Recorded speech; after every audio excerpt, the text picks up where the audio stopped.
Good afternoon. The July 28th, 2022 board work session is now in order. Paul, roll call, please. Ms. Belfer, Present. Ms. Campbell, Present. Ms. Jenkins, Present. Ms. McDougall, Mr. Susan. Present. And Ms. McDougall will be joining us as she can get here. She's running slightly behind. Please stand for the Pledge of Allegiance. Pledge allegiance to the flag of the United States of America and to the republic for which it stands, one nation, under God, indivisible, with liberty and justice for all. All right. During today's work session, we'll be receiving an assessments update, which will be presented by Dr. Stephanie Sullivan, Assistant Superintendent of Secondary Leading and Learning, and Nada Francis, Director of Accountability, Testing, and Evaluation. Dr. Sullivan and Ms. Francis. Good afternoon, board members. Dr. Mullins, thank you for giving us the time today to give you a relatively brief but very important update on how the assessment process in the state of Florida has changed and what that will look like in Brevard Public Schools. That is the extent of my part of the presenting. I am fortunate to be standing next to our director, Nada Francis, and as you all know, we're really lucky in Brevard Public Schools to have an expert like Nada. She is currently the past president of the Florida Association of Testing Administrators, and she is often in the frontline meetings with the staff at the Department of Education. So we always have a little extra bit of confidence in the knowledge that Nada shares, but I do want to caution there is a great deal that is still unknown.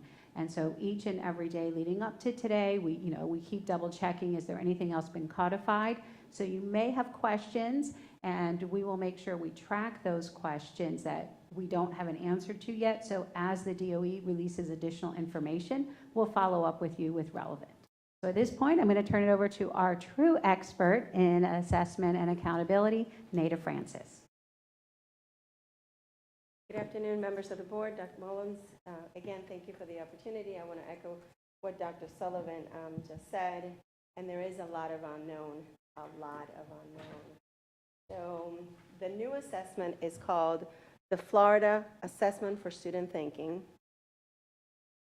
And I provided you with the statutory information. It's going to be administered 3 times a year.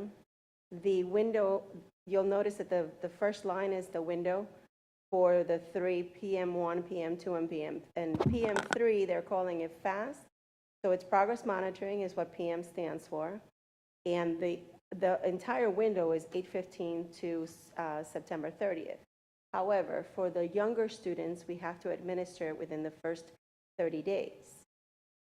Having said that, when we looked at the calendar, Mrs. Klein and I sat down and decided that it would be best if we pushed it to September, giving the students, the VPK kids and the kindergarten students, to come in and get acclimated with their teachers and learn procedures and processes before we started with the assessment. For secondary, we had to test them immediately, only because the retake window for students in the fall starts in September. So that's the why as to why those are different.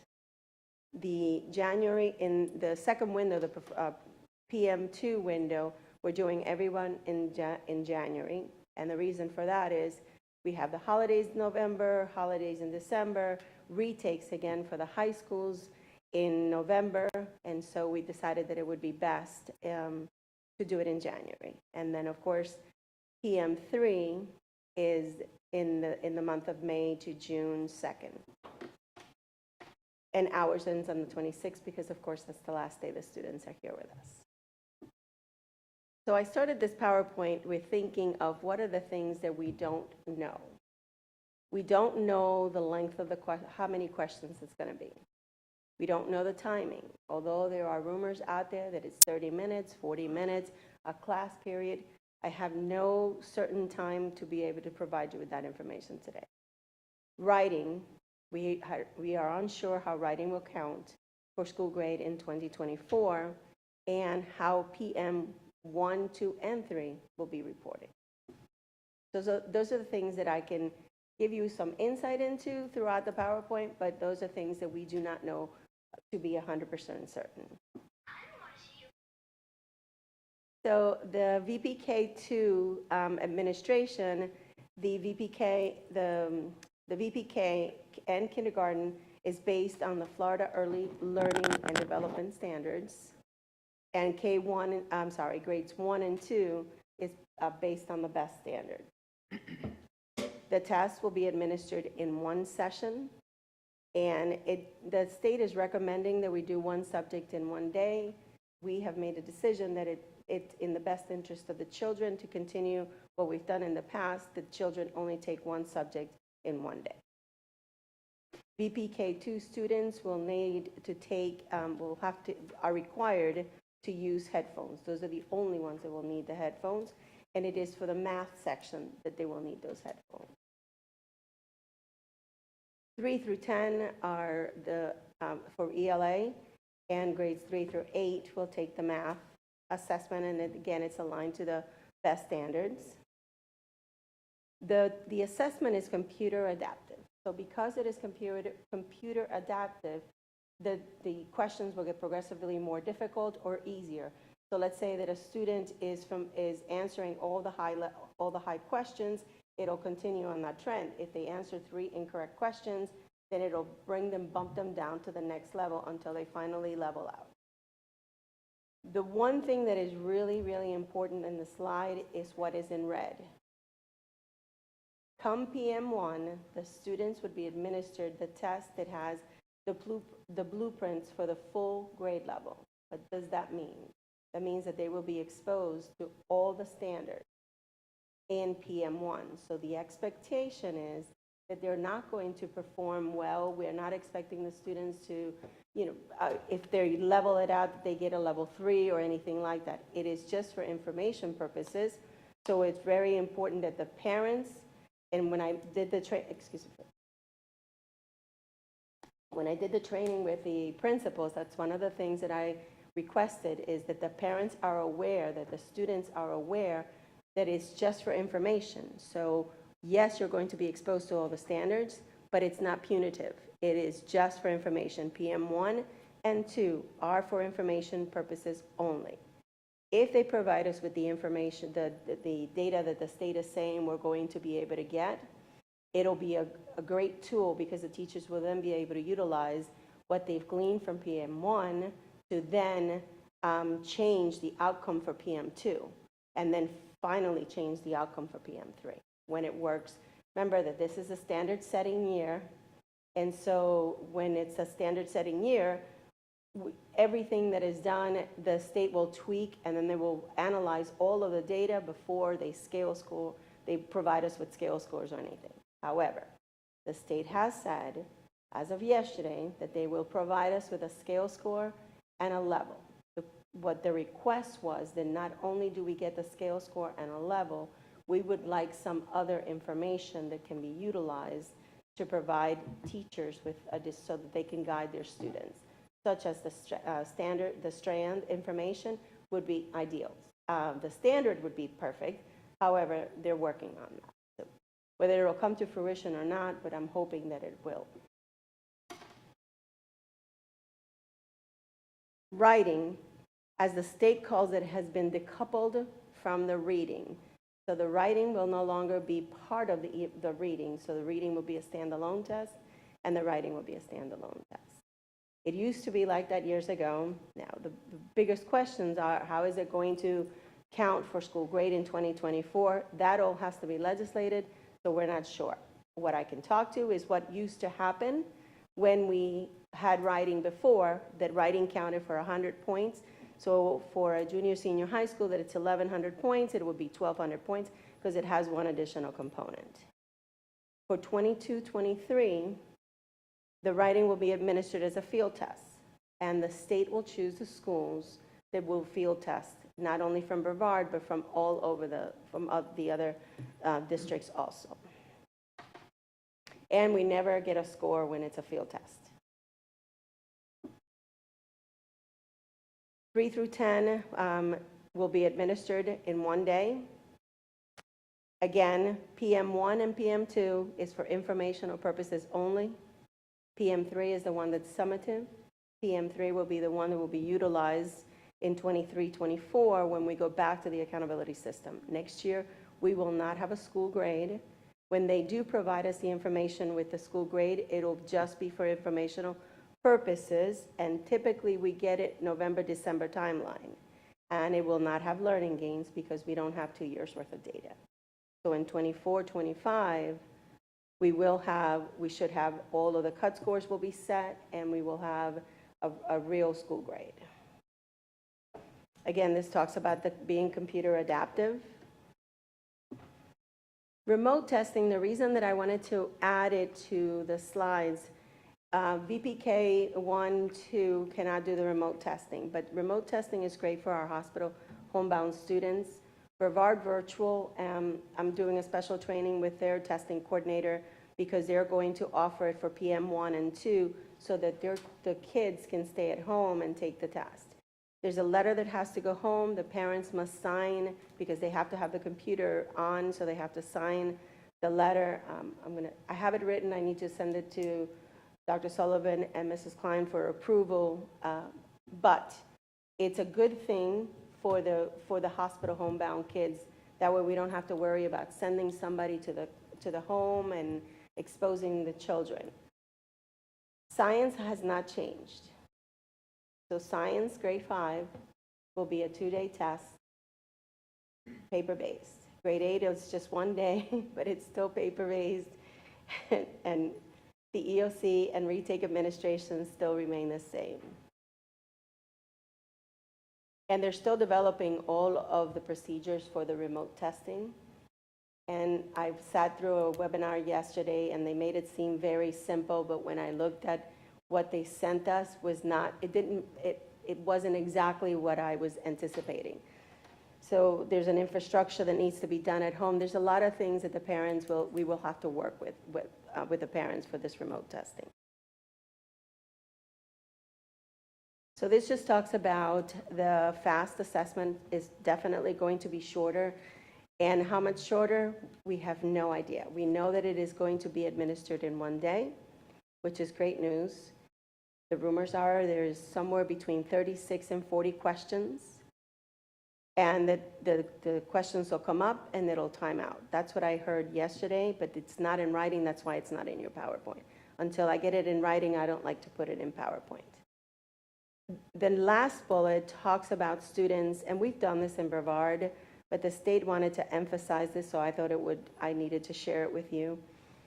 The students that are, if you have a 5th grade student who's taking 6th grade math classes, we've always allowed them to take the FSA 6th grade. If you have a 6th grade student who's taking algebra, we've always allowed them to test up. The state always has allowed us to test up. What they cannot do is test down. So if you're a 3rd grade student, a 4th grade student, you cannot take the 3rd grade test. But you can certainly take the 4th grade test if that's where your instruction is.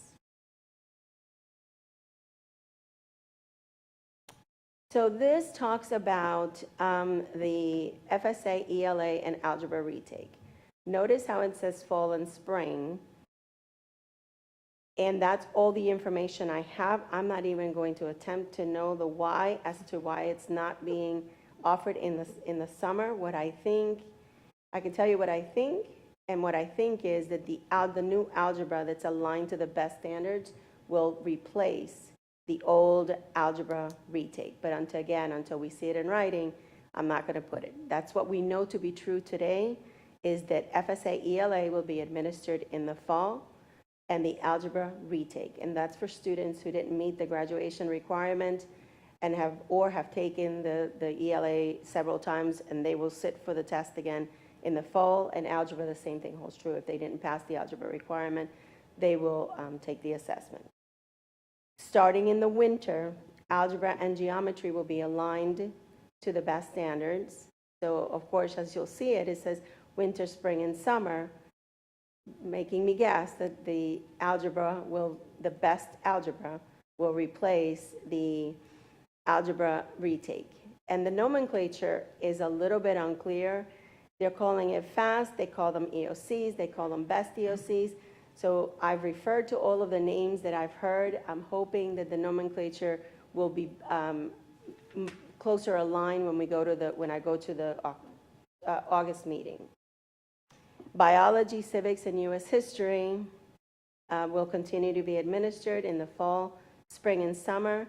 There is no, at this moment, they are going to continue to be the same assessments that we've always administered. And again, we talked about the science 5 and 8.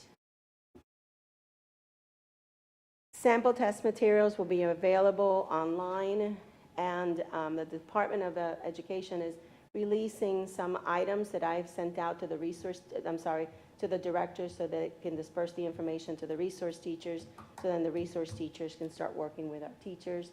I also shared it with the assistant principals this week, and I shared it with the curriculum contacts just today, so that everybody has all of the particulars that the state is putting out, such as, what standards are going to be tested, et cetera, et cetera. And what I have noticed is that they've put out several renditions, so I just keep saying, please remember that use the last one that I've sent out. So the reason that I wanted to make sure that this was out for everyone to see, all of the FAST assessments will be online. And that includes the manual that we normally provide for the testing coordinators and for the teachers to administer the assessment. There's good news to this, and that's what I said to the curriculum contacts today and to the testing coordinators, GSPs, because that provides us the opportunity to give the teachers exactly what they need to make the students have a good assessment. So there will be any confusion as to if I'm administering grade 7 or am I administering algebra, and it just helps everyone stay on the same page. So although it will be cumbersome for the first administration, second administration, I think overall we'll see some positives on that. The website is not available. They did update the assessment where we go to test the students, but not all of the resources are there. So as I said, this is a standard setting year, and what that means is when the students take the assessment, they will do the analysis, and then it goes to the Senate and to the House. Then the commissioner presents the achievement levels to the State Board of Education, and once it's voted on, then we have the achievement levels and the scale scores. Because what they're going to provide us with right now is a linked score to FSA. So for PM1, PM2, and allegedly PM3, we'll be getting those linked scores back to FSA. And starting in 23-24, all the assessment results for PM3 will be released on 5/31. So the graduation requirements for the rising seniors, which is your 9th grade class of 2019-2020, and your rising juniors, which is your class of 2020-2021, they will still be held to the current standards. So whatever the standards are today to meet the concordant score, that's what they will be, that will have to meet. The sophomores are a little bit different because normally they're the ones who are able to, in the past, they've been able to either meet the concordancy of what's currently in law and what comes new. So they'll have the dual opportunities, but that's your 10th graders. 9th graders are not that impacted because they will take it in 23-24, we've already established the standards. But it's the 10th graders that are going to be able to use the dual standards. As of today, that's what the state has said. Is it going to come to fruition? I'm not sure because, again, everything has to be legislated. And that is all that I have for you today. I want to underscore that last slide from Ms. Francis because as information was coming from the DOE last year regarding testing, it created a lot of confusion for our current students. So just want to underscore again, our class of 23 students and our class of 24 students still have the current graduation requirements, including all the assessment requirements. And I also want to add this year, is the start of the new higher scores for concordancy. You may recall they were supposed to be raised last year. They delayed those a year. So this year does have a higher score for concordancy for our graduates. Yeah, and the elimination of PERT with those changes we've been anticipating for a few years. And so, one thing that we think is really important is that Brevard Public Schools has always used progress monitoring. And so the notion of progress monitoring our children in the fall and in the winter is something that we are aligned with, we're comfortable with, and we're prepared for. And quite frankly, we're encouraged that it will be aligned to the summative assessment in the spring, but not a lot of visible differences for our families and students when it comes to testing. I'll just start with that you just talked about, and that we have already been doing the progress monitoring. For our secondary schools, I did ask Ms. Klein this question about the elementary, because we're using iReady. The state didn't pick iReady. They could have. So what are we going to do? And she said we're going to hold on to that because of the toolbox and the resources for teachers, while we may not be using that for progress monitoring. But what about secondary? Because we were using maps for math, and I can't remember the reading thing. But what are we doing with that? And do we have contracts that we can get out of, or how is that going to look? We've reduced some contracts. So for math, the state progress monitoring is related to through 8th grade only. Okay. And 8th grade math, meaning children in that course. Okay. And so it's essentially FAST is essentially replacing FSA, not EOCs. Okay. And so there is no progress monitoring for algebra and geometry, so we are continuing our contracts to progress monitor algebra and geometry. Our 7th and 8th grade students will use the FAST progress monitoring. For reading, our students use Read 180, and with our previous contract, we used Read 180 for all students who needed progress monitoring, but it is the curriculum tool for our students in intensive reading. So we will no longer use Read 180 for the whole school required progress monitoring, but classrooms will still use the various assessments as a tool in the curriculum planning, like they would in a math class when you take a math test. So similar concept. So the students in the intensive reading courses will continue to use Read 180 and the whole toolkit. It will no longer serve as our testing platform for students that are not in Read 180. Okay, so kind of like we used to do with Reading Plus back, it was just mainly, it was used in those classrooms.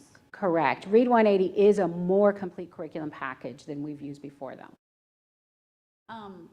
Well, or on me, just making sure I got, so there will be no writing for this coming year unless a school gets selected randomly by the state as a field test, correct? That is correct. Okay. But it could be a district. So, no, it'll be random the schools will be selected randomly, and it won't be the whole district. It'll be elementary, middle school, it could be some of our charter schools, it could be the Brevard Virtual, but it'll be, in the past, it's been like 25 schools, 30 schools. Okay. But they'll give us enough lead time that those schools can be prepared for an extra day of testing? Yes, and it's in April. The testing is in April for the writing as of right now. And we're supposed to have the list of the field tested schools in November. Oh, okay. So we'll have plenty of time to yeah. that. Let's see. I just, because you've been doing this for a long time, Maida, when we remove the writing from the ELA score, what's the potential impact of that? Positive, negative? So I know it's probably hard to say. I'll answer after. Okay. Okay, so writing, as long as it's part of school grade, there's a focus, because what's that saying? If you expected, you inspected, and that's always been the case with writing. So it's always been part of the school grade. It was a standalone component. When they made it part, now what they have said is that it's going to look how it looks today. So it will no longer be the kids write you have a prompt and they write to the prompt, that it's not. It'll be the same as it is today. They have the reading that they'll read, and then they have the passages, and then they'll have to respond from the passage. So as long as they keep it as part of the school grade component, I don't see it negatively impacting our school grade. As a matter of fact, we've always been very strong in the writing area. My concern when they become if they choose not to add it as a component of school grade. Okay. And Just I would because of the add, accountability. instructionally, I like it because it allows us to really focus in on a student's writing strengths and weaknesses. When it's been a blended result with ELA, we don't get a separate writing score. And so you're making inferences on a student's strengths and weaknesses based on what we do receive. Receiving information against a specific skill allows us to target those strengths and weaknesses a little bit more. And so more information is better in my book. So I'm encouraged at the prospect of more information. We don't know yet it's going to be more information, but we're positively hypothesizing that it will give us more information to work with families. And it will be online. The writing. The writing on will the all computer, be which typed. is what the students are used to, right? For at least for the secondary. Yep. Well, I think. But the elementary, at least it gives them one more year before 4 through, because it's 4 through 10, they will take the writing online. So it gives them one more year to make sure that those rising third graders are being provided with the tools to be able to take those assessments online. I think that's. Jenkins, you have any questions? Mr. Susan, you have any questions? No, you guys are doing a great job. Thank you. I have many. Sorry. We'll just jockey in I'll try. I'll try to be as expedient as possible. Dr. Sullivan, you were mentioning the beauty of information and our ability to really work with families and help those students show growth in the areas where they might be struggling. And all of us, having worked significantly with iReady, not only with the data that we get at the district level, but like Ms. Campbell and I working with the students at Endeavor, where we could really see the impacts, the details of where students were struggling. And Nada, you said, we think we're going to get reference to standards on PM1, or to strands on PM1, PM2, maybe standards. I'm a little bit concerned that we're going backwards in info. So the strand information is what they're considering. I think if they do the standards, it'll be in the future. Remember, this is for information purposes only, and this is the first administration. So I think what the first administration will do for all of us is provide us a way of saying, okay, this is how we did as a district. This is the information the state is providing us. How can we utilize that? Because I think I can say that the meeting that I attended, where all of the people that do my job were sitting at the table, we all said the same thing. Just giving us a scale score and a number is not going to help us impact growth for a student, because the expectation is that they don't know the standards, because it's day one of their fourth grade or seventh grade, whatever the case may be. So we're hoping that we'll be able to get additional information. But as soon as we know anything, what I'll start doing is, when things come in from the state in writing, I will send it to Dr. Sullivan and Mrs. Klein so that they can share it. And I'm going to try and do as many meetings with the testing coordinators, the assistant principals, and curriculum contacts, so that everyone is aware. What I don't want, and I'm going to say this every time I get a chance to talk to anyone, is that first assessment. I have one child that if they would have taken that first assessment and it would have come back as a scale score and it would have been anything less than a 5, that child would have been boo-hooing for days. Yes. So that's not the intent of it. I think the intent of providing us with a linked score is so that we could see where the student is, but we have to find another way to help them grow and the families understand that it's for informational purposes only. It is not punitive in any way. It's not labeling a student as a level 1. That's not what the purpose of the progress monitoring is. And so the expectation is not that they know all the standards. The expectation is that we're going to grow and we're going to learn the standards together. Because if you're in third grade and you know all the third grade standards, then what are you doing in third grade? Kind of So it's just that making sure that everybody understands the purpose of that first one, because when I first read it and I thought, well, that's great, but as I know one of my children would have been, the other one would have been like, yeah, whatever. But I have one that would have been crushed. I would like to add, Ms. Belford, that it is our understanding that the information that we are going to receive this year in PM1 and PM2 is not representative of what we will receive in the future. So this initial release, we anticipate to be limited, but that's part of the initial assessment. We believe that there will be, in the future, more robust information released in PM1 and PM2 to not only the school, but to parents directly as well. Before you go, can I jump on that? So, and you may not have the answer, and maybe this is where we're going, but with the, I think it's with iReady, when they do the reporting, it'll say, for example, for a third grader, you are performing as a third grader at the beginning of the year. You're performing as a third grader mid-year. You're performing, you know, will it be some, because I mean, that's, to me, that assures the family that if you're a third grader at the beginning of the year and you're performing like a third grader at the beginning of the year, you're on target. That's the conceptual idea. Okay. We have limited information on what that's specifically going to look like. And I like to marry that with how it being an adaptive test will match that as well. Both of those things were, the state has not released specific information yet, but we do expect the first year to be a more streamlined version with much, much more information the following year. They've also said that they're going to try and do like a percentile rank. So for all of the third graders that took it, this is where you rank in the state of Florida.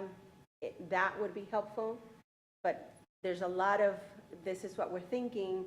They're working on all of these pieces and components, trying to get this assessment. So like Dr. Sullivan said, we're going to see more information between 1 and 2 and between 2 and 3. And then certainly next year, we expect to see the test come to fruition. And if it comes to fruition the way the state has described it, I think it'll be a really good thing for our kids, because we'll be able to help them grow from the beginning of the year. Then we have a mid-year assessment to say, okay, so what we're doing isn't working.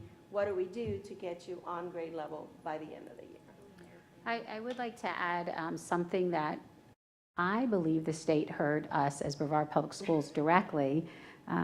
We did have an opportunity to provide some feedback in advance to it, and again, between NADA's reputation in the district. One of the things that we're super excited about is single-day administration, and NADA referenced it. I just really wanted to underscore that, why that was really important for us. He is currently in either ELA or math. You have a session 1 and a session 2 over 2 days, and then as soon as a child misses one of those days, you become in spiraling makeup and difficulty for students. And we know that for many of our students that are having to get pulled out of classes after everyone else, all of that adds to a student's stress and discomfort in an assessment environment. So we're super pleased, and we believe we had influence over it, that it is no longer a multiple day per assessment. Plenty of time for students who require additional time. We still want to make sure our students have extended time and all those opportunities, but not becoming a spiraling mess of days. So we are pleased about that. Having a child that had that exact experience this year, I'm very appreciative for that better opportunity for our students. So I appreciate that. I'm going to circle back to my previous question. I don't mean to beat a dead horse, but I just want to make sure that I understand. If I'm hearing correctly, we're going to have a period of time where we're not going to have the same quality or depth of information available to us to be able to address deficits with our kids. So I think this is also why they're still using the iReady platform as part of the curriculum programming. So I don't want to mess up speaking to that, but I think I'm pretty solid on it. Okay. So iReady is still a great instructional tool, has a cool total complement of resources. All of that and the data that we get from that is still going to be available. which is why we're looking year by year at these running before we just eliminate some things that give us powerful information. Great. And so for this next year, we still have that entire full complement, that entire full package, and the teachers will still have all that information, as will the parents. And as this walks out, there may be a day where it's not necessary. We're not at that day today because this is a year of unknown. Right. We don't want student achievement information to be unknown to us. So we're taking a measured approach and working side by side with the state. Super. Yeah, go ahead. First, I apologize that I'm late, but tag teaming on Ms. Belford's question, did we use NWEA at one point? We use NWEA maps for our math progress monitoring in secondary, and we will continue to use it for algebra and geometry because there is not fast progress monitoring beyond 8th grade. Oh, okay. Thank you. And this one, I don't know if I heard it correctly, maybe I misunderstood, but so our students that our rising seniors and our rising juniors are still under the same graduation requirements. And we're transitioning standards, right?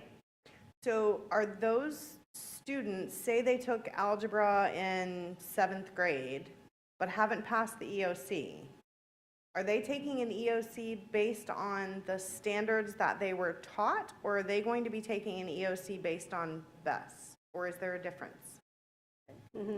They are going to continue to take the retake, and that's based on the old standards. Okay.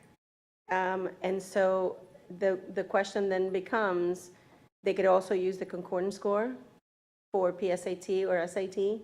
Right. The question then becomes, come summertime, is the old retake going to still be available? I believe that it is, because that's what they have said. However, what they put in writing is what I shared with you. Right. So as of today, those students will continue to be, they'll take it in the fall, they'll take it in the winter, and then in the spring, there's supposed to be a different button that comes up for a retake. But they have not put it in writing, so that's why I only said winter and fall. And in our experience, we've changed tests multiple times in our journey. In our experience only, Yes. it has students in that place have been allowed either or. And so they typically will run out the old one. When we did this last time, some students actually did better on the new assessment than the old one. Typically those in that space, by the year they took the course, will get options. So they'll look at and end-of-life tests based on when a course was taken. So if the algebra course was taken after the new one, that student would not have the flexibility of both. The student who took their algebra course before that year typically has the opportunity to both. So in our grad plans, we typically see a pretty complicated listing of when students took something and what options they have. So we do not believe it'll disadvantage those students, Okay. Awesome. but we don't believe. We don't Okay. believe that. Right.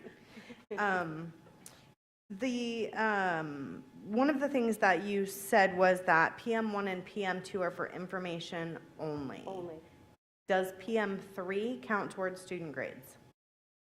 So not towards a student grade. The EOCs will still count for 30% of the final course grade. That has not changed. That if they're going to change that, it has to again be legislated. And as of right now, nothing has been said about that. The FAST is replacing the FSA, and it'll be treated just the same for 3rd grade promotion and retention, although for next year, it'll be similar to what we did with FSA, that if they had a portfolio, they had a good cause, that other decisions were made so that they didn't have to use the score itself. So it's not going to be tied to a student's grade. It'll be the same as what we saw with the FSA, but it will be tied to school grade. Got it. Okay. I think that was all the questions that I had. Oh, I had one more, I'm sorry. Our VPK students are taking computer-based testing? Is it like literally mouse and keyboard, or is it, So the VPK kids have to take it a touchpad, okay, but they will be taken. The good news is that we piloted the VPK, Start Early Literacy, last year. And so the teachers are aware of how it works.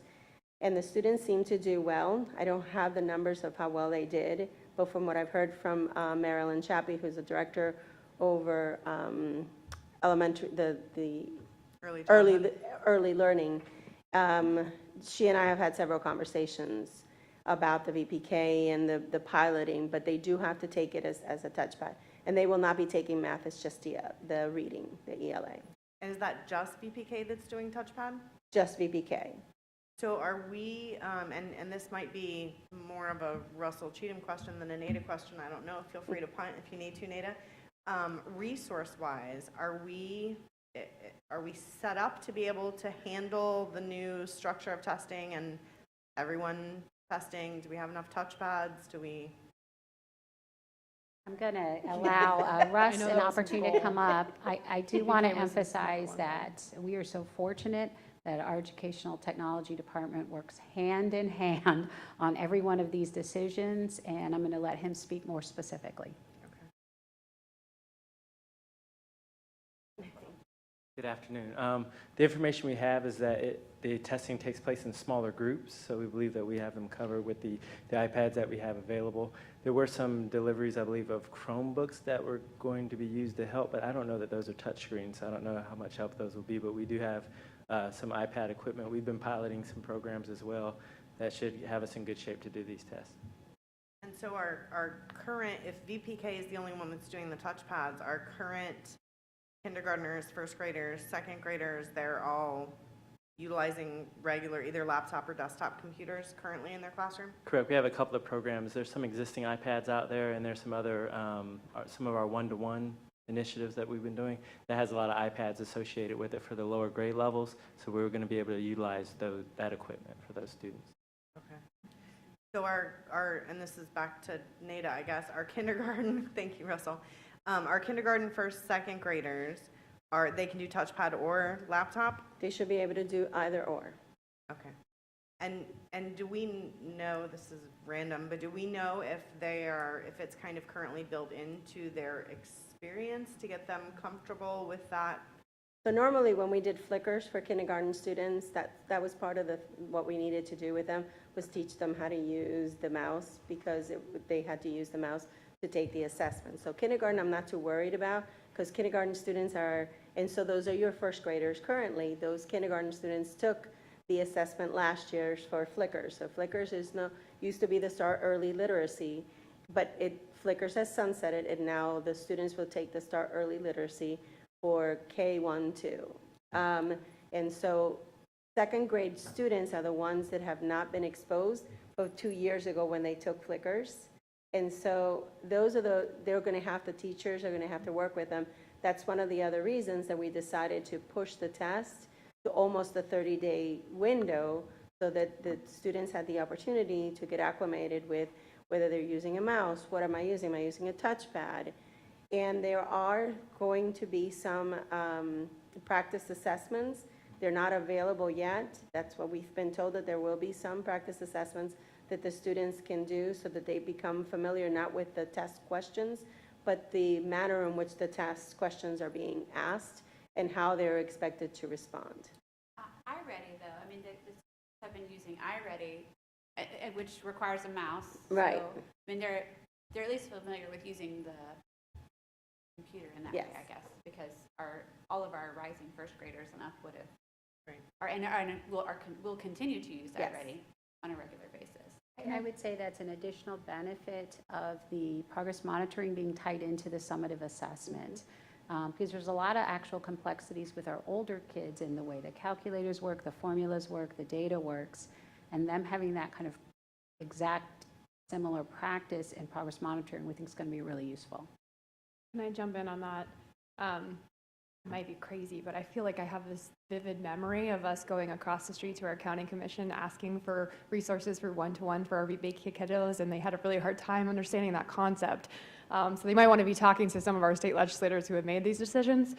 But I can say, working in the pre-K world, out in the community, not just in our school-based sites, actually 2 years ago, it became a requirement that their VPK assessments were done on the computer. So they were using mice and keyboards. They were also using touchpads. So as insane as it sounds to us that these kids are going to be prepared and ready, of course we're going to have discrepancies in certain communities where they may not be exposed to it. But I'm sure all of our teachers are going to be really well prepared to identify those students as soon as possible and get them familiar with it. So I have confidence in our little 4-year-olds to get it done. Yeah. Every kid's got somebody's phone. Yeah. Thank you, Ms. Jenkins. I think the last question, thank you for your patience as I mull over all of this in my head. What do accommodations look like under the new progress monitoring, like for students that need to have various accommodations? I know we already talked about providing extended time, that'll continue. What about like students that have to have it read to them?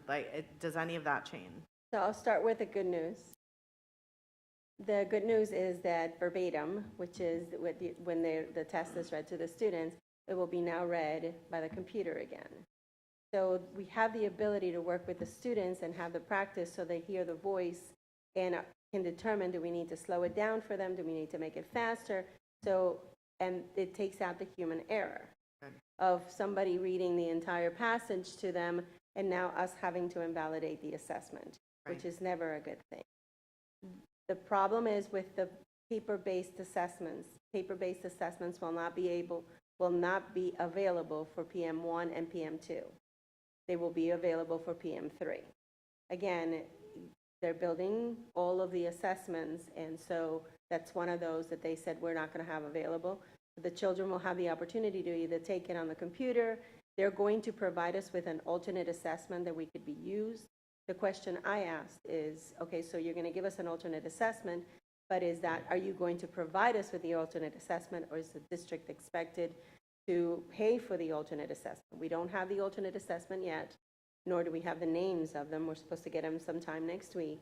And then whether we have to purchase them or not, then we'll have to work on purchasing them. Just to clarify, Nada's referring to students whose accommodations indicate that they use paper-based testing.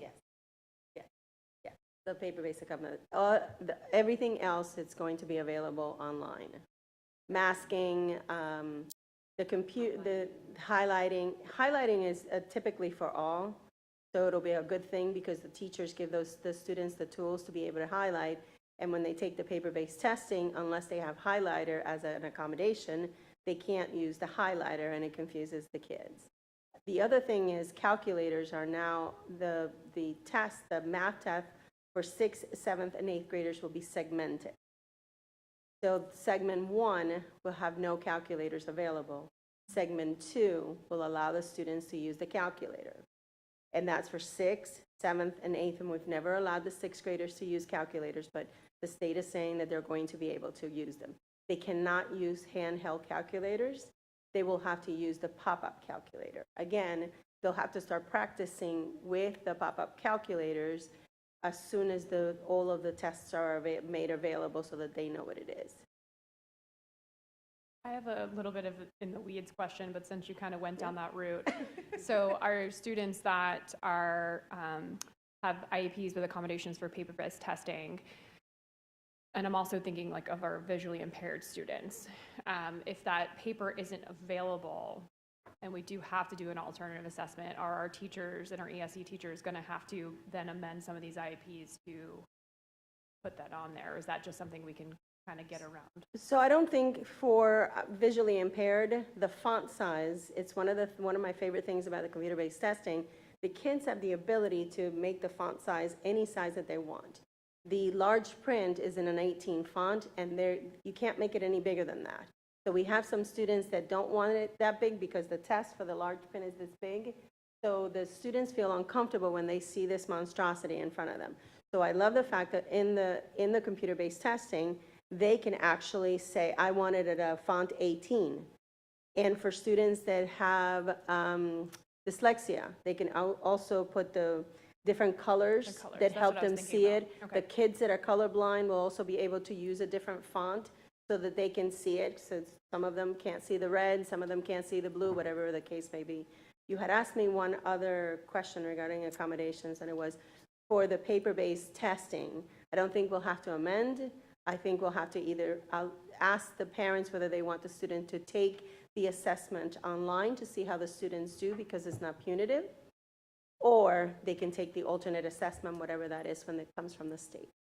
Thanks. You're welcome. Anybody have anything else? All right, well, thank you so much for your expertise in digging into all of this, Nada. I can't imagine how you keep all of that in your head, so always It's not gonna impressed get any with better. Thank you, I appreciate that. your knowledge and expertise and all of that, so thank you. Ms. Belford, may I just add my own appreciation and acknowledgement to Ms. Francis for her competence. It is among the top of the state. Dr. Sullivan has already very eloquently stated that, but I think in reflection of Nada's information, which is all great, but her student-centered mindedness and sensitivity to the diverse array of students we serve across disabilities, grade levels, and so on, is just another admirable trait. And to you and the perspective that you provide to our leaders across our schools to raise their student-centered awareness and mindedness as well. So thank you for always keeping our kids in mind as we meet all of the requirements and the compliance and the rigors of this process. And so I appreciate that. And not to mention your ability to navigate a whole new vocabulary of acronyms in education. So, Nada, And we share appreciate them with you. other people in a way that they can understand. Yes, absolutely. I think this is going to be positive. I mean, change is hard, and everybody hates change. But we're already used to progress monitoring, right? Thank you guys for setting that up, especially over the last several years in a formal way. But just even some of the things with accommodations that you've listed, I think we're moving in the right direction, because if we know, and that was the whole point of, right, is to know earlier where the gaps are so that we can identify those on an individual basis with every student. And I'm looking forward to the day where we're really getting that individual data more. I think this is going to be good. I'm an optimist, but I think this is going to be good. Well, and I love that we have to have our outcomes by May 31st. So the other thing that I forgot to mention, and I should have, is they are saying that PM1 and PM2, the teachers will be able to see those scores within 24 hours. That's awesome. So they don't have to wait for everything to come back to us. They'll be able to see. Well, but when we talked about strands, will they be able to see the strands and Whatever Oh, you're report- saying yes, you're saying no. On that. Oh, we don't know. Okay. Whatever report the state provides us, they will be able to see, like they do with iReady, that they're able to see in 24 hours is what they've said. Even if it pushes to 76 hours or at the end of the window, that's still much better than waiting Months. 3 months for us to get the results. And then we should get school grades faster. Well, I mean, some of that has to wait because we have to wait for some other scores to come in besides those. So if they do at the end of May for all reporting for PM3, then we should be able to have school grade by June. The EOCs they're saying everything by May 31st.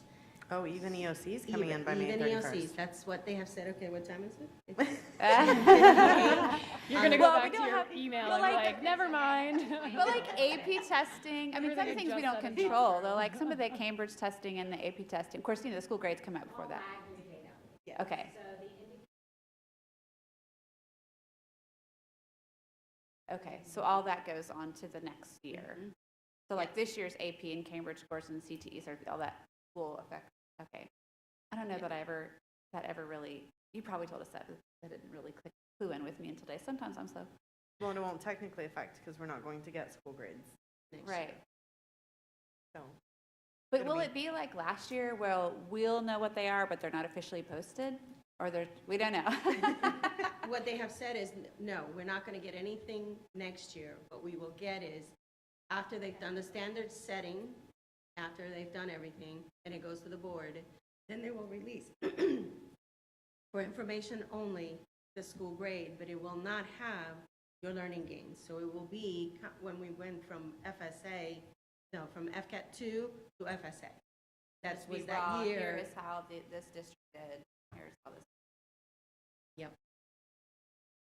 Okay.